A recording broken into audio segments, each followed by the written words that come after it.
గడిచిన రెండేళ్ల కాంగ్రెస్ పాలనలో మన రాష్ట్రం సరికొత్త చరిత్రను లిఖించింది. రైతు అభ్యున్నతే పరమావధిగా ముఖ్యమంత్రి రేవంత్ రెడ్డి గారి నాయకత్వంలో తెలంగాణ నేడు అభివృద్ధి పథంలో దూసుకుపోతోంది. గత 2 సంవత్సరాల్లో ధాన్యం కొనుగోళ్లలో తెలంగాణ కొత్త రికార్డులు సృష్టించింది. రాష్ట్ర వ్యాప్తంగా రైతు శ్రమకు నిజమైన విలువ చెల్లించాలనే సంకల్పంతో ప్రభుత్వం భారీ స్థాయిలో ధాన్యం సేకరణ చేపట్టింది. ఈ వానాకాలం 71.86 లక్షల టన్నుల ధాన్యాన్ని ప్రభుత్వమే నేరుగా కొనుగోలు చేసింది. రైతులకు ఎలాంటి ఇబ్బందులు లేకుండా ఉండేందుకు రాష్ట్రం మొత్తం మీద 8,444 కొనుగోలు కేంద్రాలు ఏర్పాటు చేసి ప్రతి గ్రామానికి అందుబాటులో సేవలందించింది. ఈ కేంద్రాల ద్వారా 14,35,149 మంది రైతుల నుంచి ధాన్యం కొనుగోలు చేసింది. రైతు కష్టానికి తగిన ప్రతిఫలం అందించాలని దృఢ సంకల్పంతో ఈ 2 సంవత్సరాల్లో 17,160 కోట్ల రూపాయల విలువైన ధాన్యాన్ని కొనుగోలు చేసి రైతే రాజు అనే నినాదాన్ని నిజం చేసింది.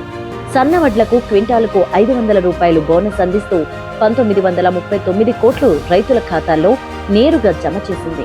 మొత్తంగా ఈ 2 ఏళ్లలో 19,100 కోట్ల రూపాయలు రైతుల బ్యాంకు ఖాతాల్లోకి చేరాయి.